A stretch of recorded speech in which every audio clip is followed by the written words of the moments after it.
If you love talking about cats, but your friends and family are kind of over it, this is the podcast for you. Join your hosts, Danielle Stray Woolley and Elizabeth Calico Gearhart, on the Jersey Podcats, where everyday cat lovers share funny stories, challenging situations, and ask their questions about cats. All right, let's get right into this episode. Welcome, everyone. I'm Danielle Woolley. And I'm Elizabeth Gearhart, and we are the Jersey Podcats. Yay! And we have another Danielle with us today. Yay! So two Danielles, two for the price of one. Danielle Bertini, and she is just an awesome cat lover with a lot of great stories, and something that she saw on TikTok that neither of us had seen that she's going to bring up today that will be really fun to talk about. So welcome, Danielle. Thank you. I'm excited to be here. Yeah, so I guess we want to start with your latest cat story. You called it her cat acquisition before. Latest cat acquisition, yeah. So please tell us how you got suckered into getting another one. Yes, yeah. So I've had two cats for quite a while. Never intended on getting a third, but here we are today. I've got three. So my latest acquisition, his name is Jake. He's in the room with me now sleeping. I'll disturb him in a moment so you can see him. But my husband and I were going out to breakfast in Asbury Park for our wedding anniversary. And that's in Jersey for non-Jersey people. Yes. And so we walked up to the restaurant, and this little 5-month-old tabby kitten literally ran up to me, crawled up my leg, and got in my arms. And I was like, oh, okay. Who is this? What is your name? What are you doing here? And he tried to follow us into the restaurant. So I asked the restaurant owner if it was his cat, and he said, no, he just showed up here today. So my pessimistic assumption is that someone left him there because he was very clean, definitely was very non-feral. He was very friendly. Obviously, he jumped into my arms. And so the restaurant owner gave him some water, and I said, what are you going to do with him? He said, I don't know. I don't know anything about cats. So my husband and I sat right at the front window and actually texted Danielle Woolley because we knew that she did some work with some animal rescues, and we weren't quite sure what to do, but we knew we had to do something because he was hiding under cars. It's a busy intersection. We didn't want to see him get hurt. So we very quickly finished our breakfast and walked out of the restaurant, and we couldn't find him, but my husband called him, and he came running up to us again, jumped into my arms. We took him home just to get him off the street and get him safe. And I fed him. Can I just interrupt for a second? Because they went above and beyond. They didn't just take him home. They actually had two separate cars, right? Yes. And you left one car behind just to make sure this kitten was safely brought back home. Oh, so someone could hold him in the front seat so he wasn't running all over the car. Oh, that was smart. Exactly. Yeah. We had driven separately because my husband was going to go into the office that day, and I work primarily from home. So I was going to go home, but we were a little worried about him being in the car. I didn't have a cat carrier, which I feel like now I should just be like me, just keep it in the trunk. There you go. Yeah. But he was really good in the car. I mean, he just literally sat in my arms the whole time. He was just very sweet. And so we made a little spot for him in our garage just to keep him separate from my other cats. I called the SPCA. They came and got him. I cried when they took him away because it was just so heartbreaking to watch him go. And then I basically called every single day to see how he was. And then finally they were like, listen, he's not up for adoption yet, but just fill the application out. You're going to be the first one that we call. You don't have to call every day. We'll let you know. Don't call me, we'll call you type deal. Right. So exactly. So the day before he was up for adoption, she emailed me and she's like, he's yours. No one has called for him. We're not even going to put him on the adoption floor. He's yours. He'll get his shots, neutered, everything, and then you can take him home. And that's what we did. We took him home. So now he's here. Yeah, when I checked in with her and was like, I'm just checking in. I know you were really upset about it, and you were checking in every day. How was he doing? Did anybody claim him? And she just sent me back a picture of the cat in front of her front door, looking outside. Yeah, I couldn't stop. I thought maybe like after a few days, I'd be like, okay, you know, I'll just let him go. He's very sweet. Someone really nice will adopt him.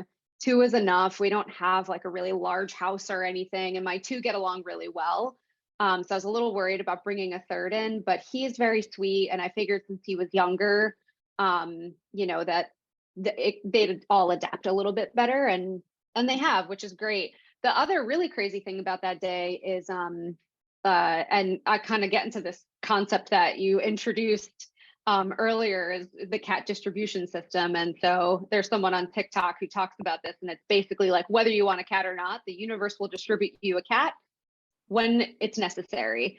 And this has been the case for like all of the cats that I have. And I think especially him, because that same day, my mom had adopted 2 siblings about 4 or 5 years ago. And unfortunately, she had to put one of them to sleep that day. And it was kind of crazy how like that happened. And probably around the same time, this little kitten ran up to me, and I sort of like pitched to her, I'm like, Mom, like your other cat is probably going to need a friend, you know, like it was a sibling. I don't know how she's going to adapt to that, but I could take him, you know, I could adopt him. And if you want another one, like maybe he could fit right in with you. So that was kind of a crazy like coincidence, which I ended up keeping him, but my mom did end up getting another cat. Oh, wow. So you filled ago. 2 homes. Yes. Which worked out great, right? Because yeah, we got to take him, and then she got to rescue another really sweet cat. So, but I think she was a little more open-minded to it because of like the timing. And then of course she came to meet him, and she was like, I do think that my cat needs a friend. Maybe I'm more open to it. So even though she didn't take him, I do think it gave her like a little bit more like open-mindedness to, you know, get another friend for her cat. Or planted the catnip, we'll say. Planted the catnip. Yes, exactly. Well, It must be something about the name Danielle. That's all I can figure. Because Danielle Woolley has cats approaching her nonstop, it seems like. Yeah, and it sounds similar to what you said. Like my story with Loki is my husband and I, for those who haven't listened to the whole version, I'll give you the long story medium. Me and my husband were on a walk talking about how I wanted another cat because we only had one, and that cat was my husband's best friend. Absolutely loved him, and just kind of was like to me because I was traveling a ton, and it wasn't really, for some reason, I don't know why, like I would go near this cat and I would go to pet her and she'd be like, no, that's okay. But then when Brian came around, she would like leap in his lap. And there's the guy I'm talking about right now in the background if you're on YouTube. Oh, Loki, I see you. But he was like, you're nuts. There's no way. And at the time I was traveling a ton, so I was rarely ever home. And I'm like, but I really need another pet. I need another cat. We walked up to the beach, like turned around, not even a block away from the beach, this kitten that I'm pointing at behind me just bounced out from under a car, and we both just looked at each other. I was like, I manifested it. It's coming home. And at first he said no. And I said, well, we're just going to make sure it's okay. We're just going to go check for a microchip. And he's still here. The cat distribution system. Yeah. And similarly, we didn't really know at the time that our other cat was actually sick.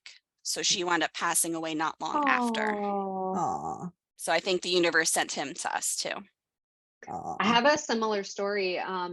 My like first cat that was just mine, a friend of mine was moving into a new apartment, and her roommate was allergic to cats, and so I was going to watch the cat for her for a week. I ended up keeping her. She was like my kitty soulmate, like truly. And I feel like this episode we're saying "aw" a lot. Aww. Yes, but she was the best cat, like just really, really awesome. And I had always said, I'm like, I feel like she needs a friend. And I talked to my vet about it.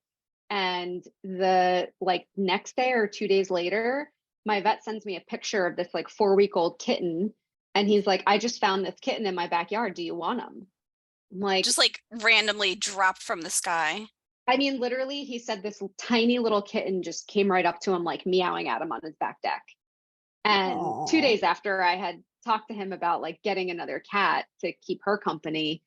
And so he was obviously very young. So one of his technicians fostered him for like another couple weeks. And then I took him home, and they got along really well. And then unfortunately, my other cat got very sick about 6 months later, and we had to put her to sleep. But I was so grateful to have Oliver because I don't like the house already felt empty enough, even though he was there. But like she was, I mean, it's always devastating to lose a pet, but I mean, I was crushed by this. And he was like really this little like shining light throughout that time.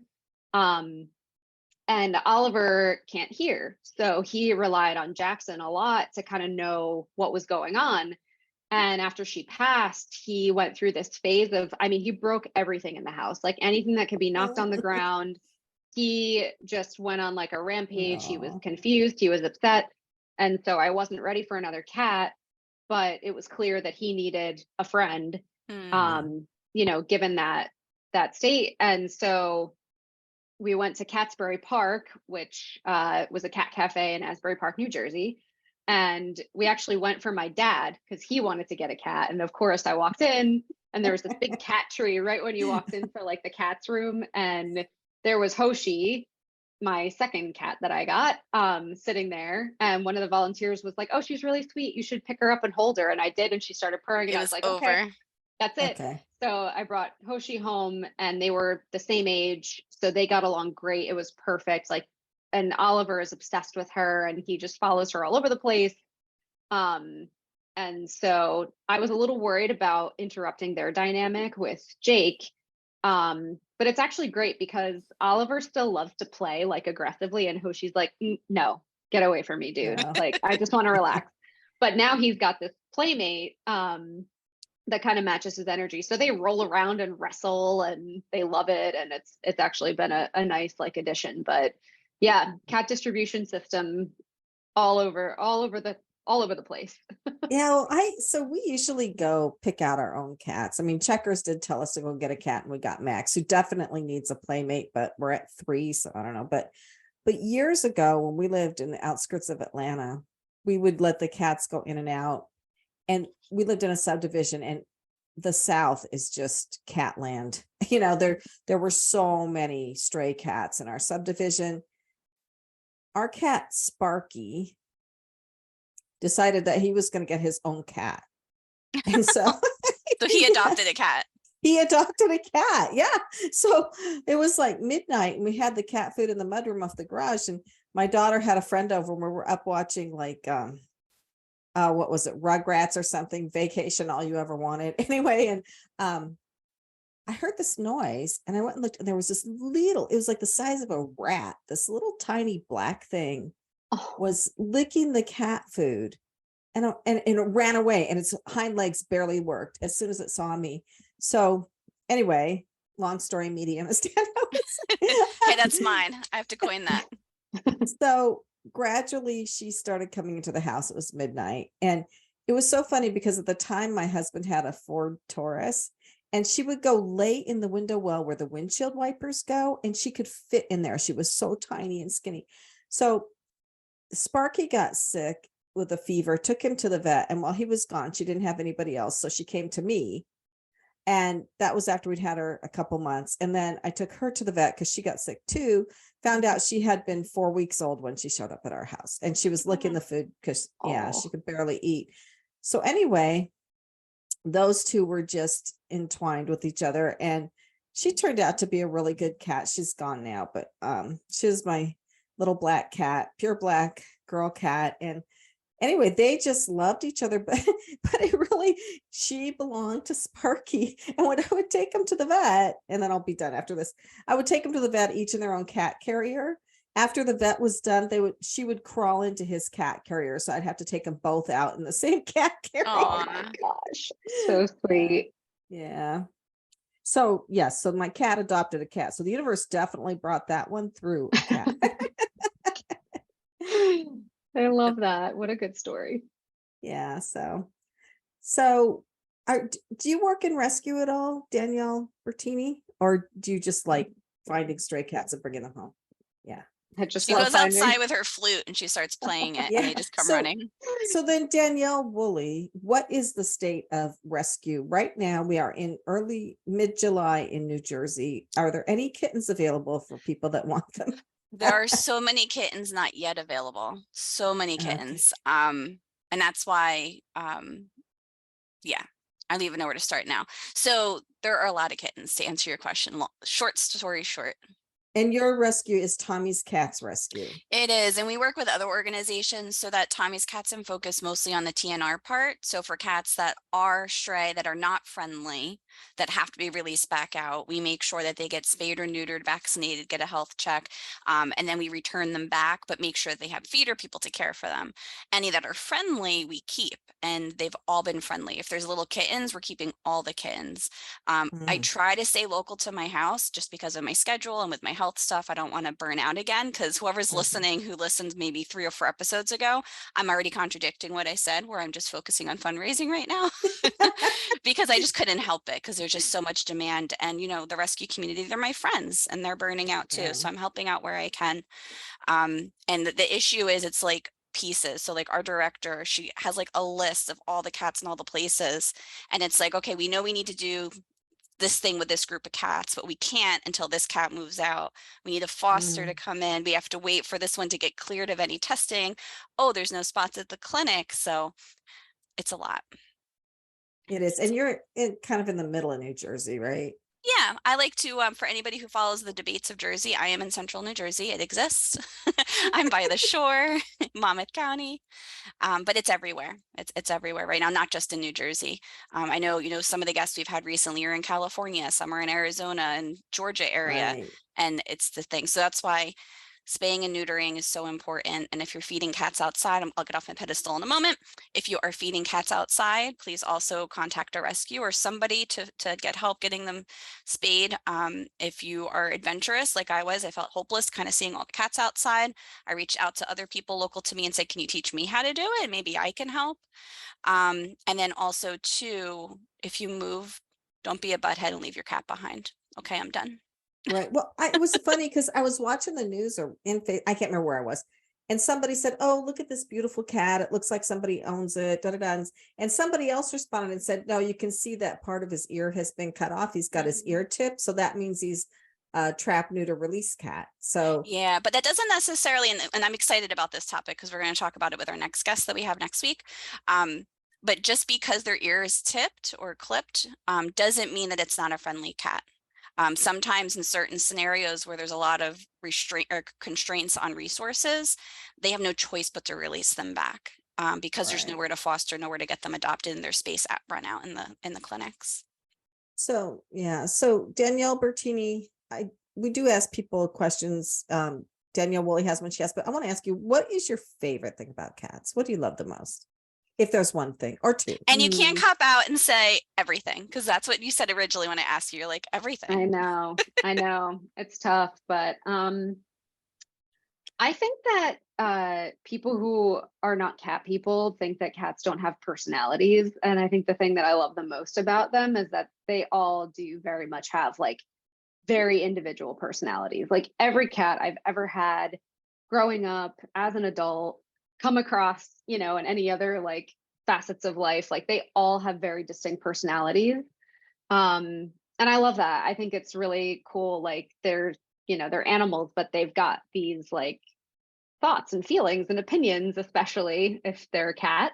So I love that about them. I mean, I think people think like cats are like shy and they run away or they're mean or something. And all of my cats, like I said, growing up as an adult have been very like affectionate and almost like they're almost like therapy animals. Like they're very sensitive to what you're feeling and what you're thinking. And I just think that's awesome about them. Like I've had like some of my husband's friends have come over and been like, keep your cats away from me.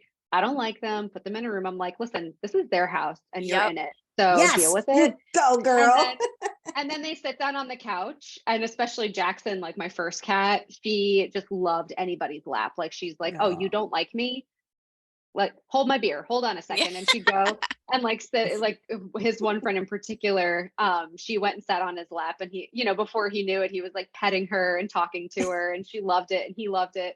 And he was like, all right, your cat's cool. So yeah, it's funny because my cats are all friendly with me. And we've talked about this before, Elizabeth, where like my cats are not lap cats. Like they just will never be. But, you know, Loki, who's the craziest one, he'll let me pick him up and carry him around the house because he's curious and he wants to see what's going on.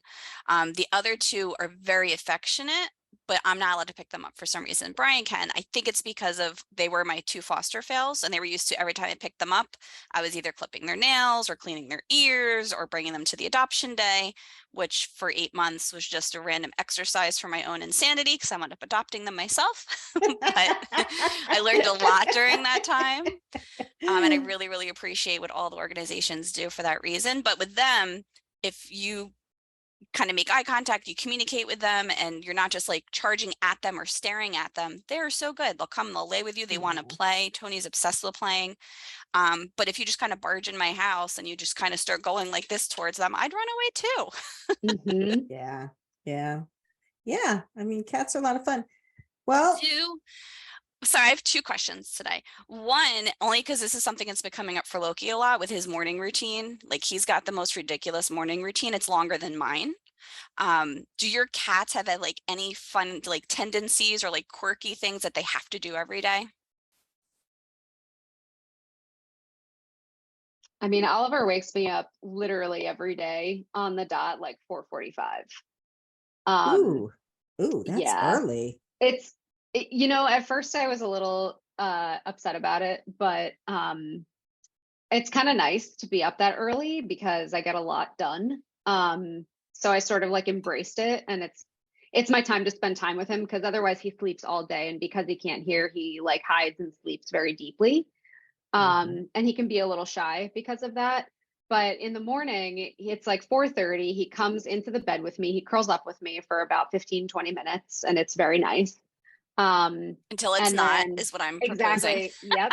And then he jumps down off the bed, and I'm like, I put the pillow over my head because he can't hear. He's got a very loud, boisterous meow. And so he comes in. Heath called my husband Heath. He calls it a honk, like he does his goose honking.